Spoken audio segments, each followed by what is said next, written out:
ओम शांति। बाबा के सभी बच्चे डेली मुरली तो सुनते हैं, लेकिन फिर भी कई सारी ऐसी ब्राह्मण आत्माएं हैं जो मुरली सुनते हुए भी मानो नींद में चली जाती है। कई सारी ब्राह्मण आत्माओं के अंतर्मन में तो यह भी बात चलती रहती है कि 1 घंटे की मुरली चल रही है, कब वह मुरली फिनिश हो जाए। या फिर कई सारी ब्राह्मण आत्माएं तो ऐसे दोपहर को या शाम के समय सेंटर पे चली जाती है और फटाफट मुरली को पढ़ लेती है, मानो कि वह फॉर्मेलिटी कर रही है। तो इसका कारण क्या है? इसका कारण यह है कि आप सभी ब्राह्मण आत्माओं को मुरली पढ़ने की सही विधि नहीं पता है। तो फिर यह कैसे जज करेंगे कि आपको मुरली सही तरीके से पढ़ने आ रही है, या फिर ऐसे कौन से बच्चे हैं जिनको मुरली पढ़ना आ गया है या मुरली सही तरीके से सुनना आ गया है?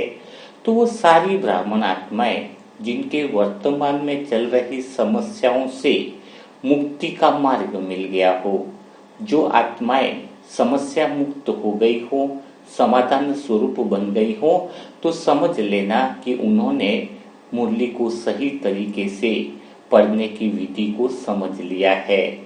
क्योंकि बाबा की जो मुरलियां हैं उसमें इतनी गहरी बातें लिखी हुई रहती हैं कि वह आपकी समस्याओं का समाधान न कर सके, ऐसा हो ही नहीं सकता है। अगर समस्याओं का समाधान नहीं हो रहा है, इसका अर्थ है कि आपने मुरली को सही तरीके से पढ़ने की विधि को समझा ही नहीं है। तो आज हम इसी विषय पर बात करेंगे और इसी की श्रृंखला हमने चालू करी है, जिसका यह पहला पाठ है। अगर आप आत्माओं को भी दिल से लगता है कि आप अभी भी समस्याओं में चल रहे हो, वर्तमान परिस्थितियों से जूझ रहे हो, या फिर आपका पुरुषार्थ इतने साल होने के बाद भी तीव्र गति को नहीं प्राप्त हो रहा है, या आप आत्माएं योगी नहीं बन पा रही हैं, तो यह मुरली को सही तरीके से पढ़ने की विधि की श्रृंखलाएं आप सभी आत्माओं के लिए बहुत बड़ी महत्वपूर्ण होने वाली हैं। तो सबसे पहले तो हमें यह समझना होगा कि मुरली किन आत्माओं के लिए है। क्योंकि अगर हम बात करें कि जैसे किसी के 1 लाख रुपए की समस्या है, तो किसी से अगर कोई व्यक्ति से मदद मिल रही है, आधा घंटा उसके पास आप बैठ रहे हो और वह 1 लाख की समस्या का आपका समाधान कर रहा है, धन आपको व्यवस्था कर रहा है, तो आपका मन कहीं पर भी इधर उधर नहीं जाएगा, क्योंकि आपको उससे आशा लगी है कि वह आपकी समस्या का समाधान कर रहा है। 2 ऐसी बातें हैं जो आपके मन को नहीं भटका रही है। पहली तो ये कि आप समस्या में हो, यह आपको पता है कि आपको धन की आवश्यकता है, और दूसरी बात यह कि यह व्यक्ति समस्या का समाधान कर रहा है, यानी मेरे 1 लाख की व्यवस्था कर रहा है। तो आप दोनों की बातचीत जो हो रही है उसके अंदर आपको न तो नींद आएगी, न आपको कोई ऐसा लगेगा कि अभी मुझे जो है इसमें इंटरेस्ट नहीं है, ऐसा भी नहीं होगा। आपका हर पल अटेंशन वाला रहेगा, सामने वाले की बात पर भी पूरा ध्यान बना हुआ रहेगा। तो वैसे ही भगवान की मुरली जो है वो किसके लिए है, अगर यह समझ में आ जाए और आप क्या वही आत्मा हो जो भगवान आपसे बात कर रहा है, अगर यह क्लियर हो जाता है तो फिर आपको मुरली में इंटरेस्ट पैदा हो जाएगा। तो यह सबसे पहले समझने के लिए कि भगवान किन आत्माओं से बात करने के लिए आए हैं। तो जैसे गीता में भी बताया जाता है ना कि कृष्ण ने सबसे तो बात नहीं करी, धृतराष्ट्र से बात नहीं करी, युधिष्ठिर से बात नहीं करी, भीष्म से बात नहीं करी। तो कृष्ण ने तो सबसे पहले किसको चुना बात करने के लिए? तो अर्जुन को ही गीता का ज्ञान सुनाया। तो परमात्मा शिव भी सबको 700 करोड़ आत्माओं से तो बात करने के लिए आया नहीं है, मुरली भी 700 करोड़ आत्माओं को सुनाने के लिए तो आया नहीं है। तो मुरली जो है वो कुछ विशेष आत्माओं को ही सुना रहा है। तो क्या आप आत्मा वही हो जो मुरली सुनने के लिए बाबा ने चयन किया है? उसको समझना होगा। कि बाबा किन आत्माओं को मुरली सुना रहे हैं। तो सबसे पहले यह समझना होगा कि जो आत्माएं जो मानती है, दिल से स्वीकार करती हैं कि मैं दुखी हूं, मैं परेशान हूं, या फिर जो जिंदगी मेरी चल रही है उसके अलावा भी कोई जीवन होना चाहिए जो मुझे इन सारी परेशानियों को सदा के लिए मुक्त कर दे, सारी चिंताओं से मुझे सदा के लिए मुक्त कर दे, जो अंदर से एक इच्छा हो कि मेरे मन को वह डगर मिल जाए, वह रास्ता मिल जाए जो सदाकाल का, शांति का और निर्भयता का रास्ता हो। मन को ऐसा ठिकाना मिल जाए जहां पर विश्राम की अवस्था हो, और जो स्वयं महसूस करने लग गया हो कि संसार में मैंने वह सब कुछ कर लिया अपने रिश्तों को निभाने के लिए, अपने 100% एडी चोटी का जोर लगाने के बावजूद भी मुझे इस संसार में इन रिश्तों से कोई सुख नहीं मिला। सारी कोशिशें करने के बाद भी, विलासिता की चीजें पाने के बावजूद भी मुझे इस संसार में शांति नहीं मिली। जो आत्मा महसूस करती है कि मैं इस संसार रूपी गटर में हूँ, गंदगी में हूँ, जो यह महसूस करता है कि मैं इस गंदगी में हूँ और मुझे इस गंदगी से बाहर निकलना है, जिसके अंदर यह लक्ष्य है, वह आत्मा बाबा की मुरली के सुनने के योग्य है, यानी बाबा की मुरली के सुनने के काबिल आत्मा है। बाबा उन्हीं आत्माओं को बात करने के लिए आए हैं। अगर आपकी यह इच्छा है कि मैं संसार रूपी कीचड़ में ही रहूं और संसार के साधन ही मुझे और मिलते जाएं और धन दौलत मुझे मिलती जाए, मुझे संसार की गटर से बाहर ही नहीं निकलना है, इस गंदगी से बाहर ही नहीं निकलना है, तो मुरली इतने साल तक भी सुनो, आपकी रूहानी यात्रा चालू होगी ही नहीं। जब कोई इंसान एक जगह से छोड़ना चाहता है, दूसरी जगह पहुंचना चाहता है, तो ही तो उसकी यात्रा चालू होगी, है ना। उसी जगह पर रहना चाहता है, आगे बढ़ना ही नहीं चाहता है, तो उसकी यात्रा भला कैसे चालू होगी। तो जो आत्माएं रूहानी यात्रा करने का अर्थ है कि मुक्ति और जीवन मुक्ति चाहती है, कुछ ऐसा जीवन चाहती है कि जो अभी परेशान है, तकलीफ में है, दुख है, सारे संसार की चीजों का अनुभव कर लिया है, तो अब उसको यह तो पता चल गया है कि यहाँ पर दुख है, अशांति है। भले उसको यह नहीं पता है कि आगे परम धाम में क्या मिलेगा, सतयुग में क्या मिलेगा, यह नहीं पता है, पर एक बात का तो ज्ञान है ना कि अभी जो जिंदगी चल रही है उससे तो कुछ अच्छी जिंदगी ही मिलने वाली है। अभी जो परेशानियां, दुख और तकलीफें चल रही है उससे तो मुझे छुटकारा ही चाहिए। तो पहले इस चीज की जिसको समझ है ना, तो उसके लिए है शिव बाबा की मुरली। जो आत्मा मुक्ति, स्वतंत्रता चाहती है, मुक्ति, जीवन मुक्ति चाहती है, अंदर से जिसकी जिज्ञासा है, अंदर से लग रहा हो कि जिस घर में मैं रह रहा हूँ वो घर मेरा नहीं, जो जिस डगर पे मैं चल रहा हूँ वो डगर मेरी नहीं है, मेरे लिए कोई कुछ और है, कुछ और चीज होनी चाहिए। या संसार में भी रह रहा हूँ, ये संसार में भी मेरा दिल लगता नहीं है, संसार की बातों से जिसका दिल उब गया हो, संसार की बातों में रस नहीं आ रहा हो, और जो चाहता हो कि मुझे ऐसा मेरे मन को ठिकाना मिल जाए जहां पर निश्चिंतता हो, जहां पर सत्यता हो, जहां पर शाश्वत प्रेम हो, यानी सच्चा प्रेम हो, क्योंकि संसार में तो सारे धोखे देने वाले ही मिलते हैं। तो जिसके अंतर मन में यह जिज्ञासा पैदा हो कि मैं इस डगर में, इस गंदगी से मैं कैसे निकलूं, जिसके अंदर ये जिज्ञासा वृत्ति हो, उसके लिए है बाबा की मुरली। क्योंकि धृतराष्ट्र ने जब गीता में, कृष्ण ने जब अर्जुन को गीता ज्ञान सुना रहे थे, तो संजय तो सारी चीजें देख रहा था और पूरा लाइव टेलीकास्ट धृतराष्ट्र को बता रहा था, लेकिन धृतराष्ट्र की जिज्ञासा यह तो थी नहीं कि कृष्ण जो है वो अर्जुन को क्या सुना रहे, वो तो क्या कह रहे हैं संजय से कि तुम देखो कि मेरे पुत्रों का क्या हो रहा है ना, कि मेरे पुत्रों ठीक तो हैं, उनकी सेना में कौन कौन खड़े हैं। तो जो आत्माएं ज्ञान में आने के बाद भी आंखों से अंधे हैं, यानी जिसको घर मिल जाए, धन दौलत मिल जाए, है ना, और विलासिता की चीजें मिल जाए, तो उनके लिए मुरली नहीं है, क्योंकि अभी सच्चा गीता ज्ञान उतरा है। सच्चा गीता ज्ञान अभी भगवान सुना रहे हैं, जिसकी बात में तो कथा कहानियां बनती है। तो सच्चा गीता ज्ञान उतारा है बाबा ने, नीचे धरती पर आकर स्वयं गीता ज्ञान दे रहे हैं। तो हमारी जिज्ञासा क्या होनी चाहिए?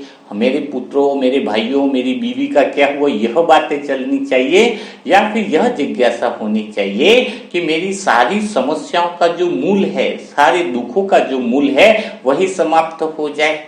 अगर बाबा तुम्हारी एक समस्या को समाप्त कर रहे हैं तो कल दूसरी समस्या आ जाएगी, फिर दूसरी खत्म करेंगे तो कल तीसरी समस्या आ जाएगी।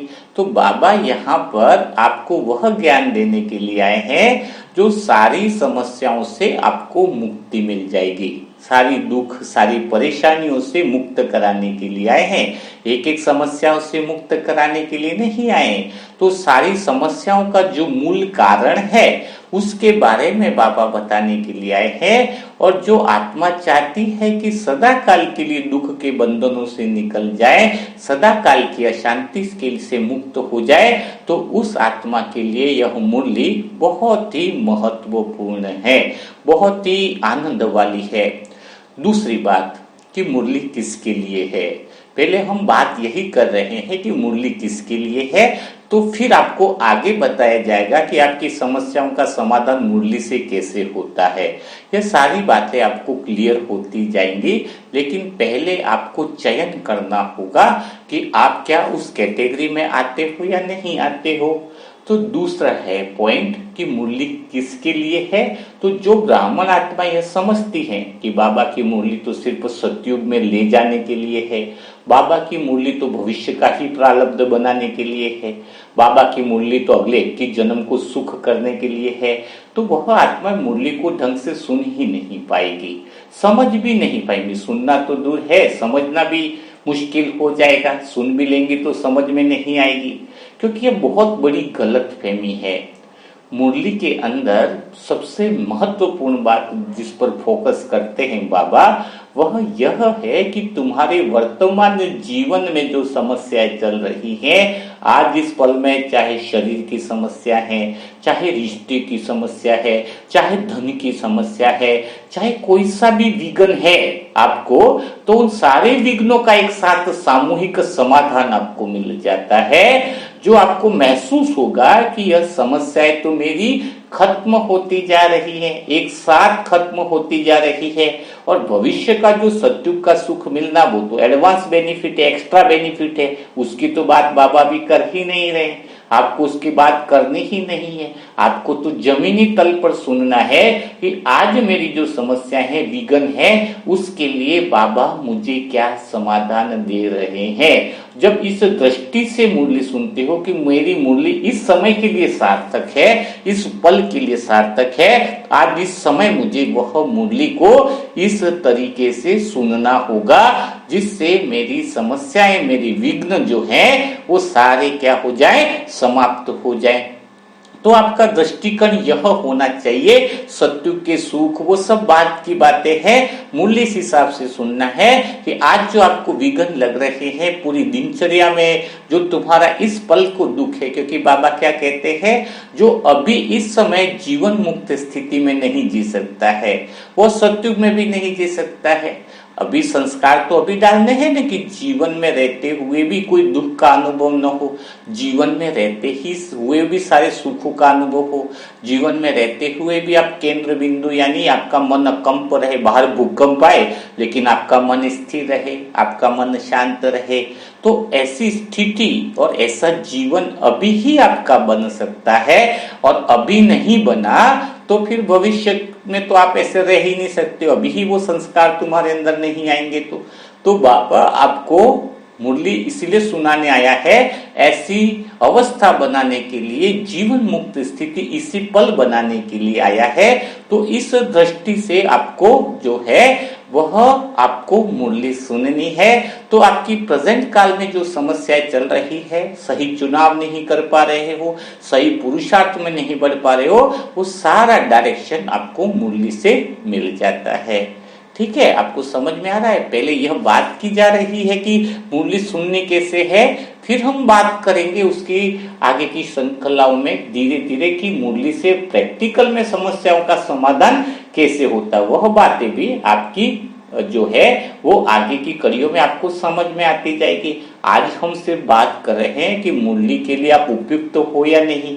अगर उपयुक्त नहीं हो तो अपने मन में बहुत सारी चीजें पैदा करो, सच्चे अर्जुन बनो, तो फिर बाबा की बातें आपको समझ में क्या होंगी, आने लगेगी। तीसरी जो बात है वो बहुत बड़ी महत्वपूर्ण है। स्वयं भगवान कहते हैं कि मुरली को लिखना है और लिखना भी है, और कई बार जो लिखते हैं तो बोल करके भी लिखो।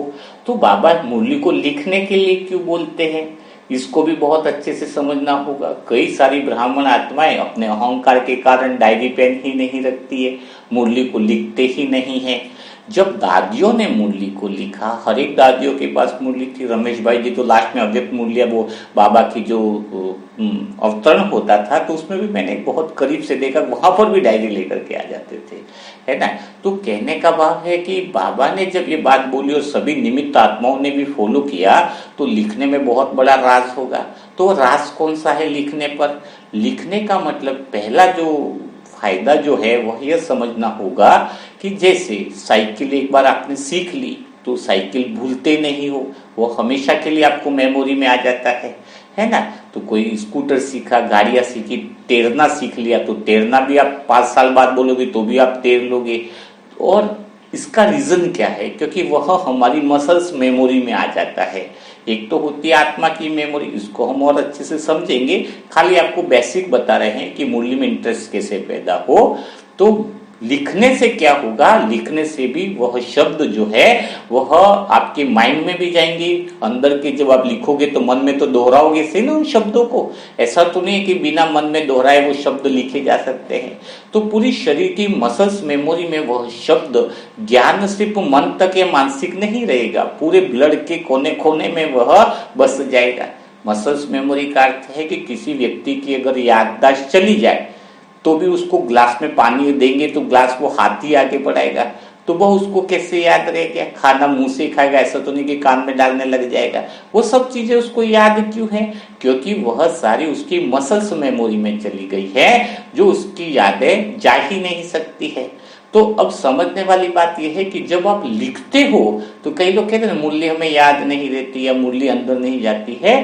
तो लिखने से आपको जो है आपकी मुरली की जो पढ़ने की सही जो विधि है, जो परमानेंट अपनी रग रग में जो बसना है मुरली के महावाक्य, वह अंदर क्या हो जाएंगे?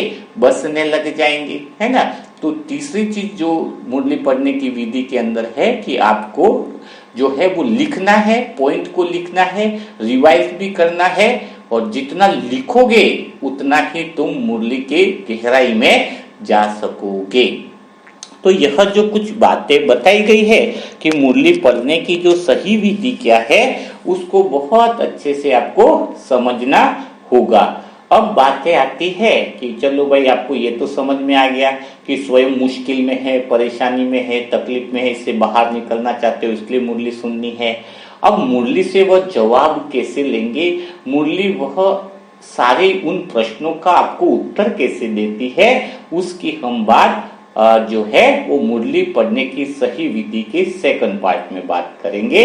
और यह श्रृंखला अगर पूरी तरीके से अगर आपने दिल से अटेंड करी तो आपके मन में दो बातें कभी नहीं आएंगी कि अब क्या करें। यानी मुरली ऐसा आईना बन करके आपको योग युक्त कर देगी, आपके जीवन से सारे प्रश्नों का समाधान कर देगी कि मेरे को किसी ने बोला अभी क्या करूं, धन की समस्या है तो अभी क्या करूं। वो सारी बातें कि जो प्रश्न है मुरली से कैसे मिलते हैं, उसको क्रमबद्ध श्रृंखला से हम देखते जाएंगे, अनुभव करते जाएंगे।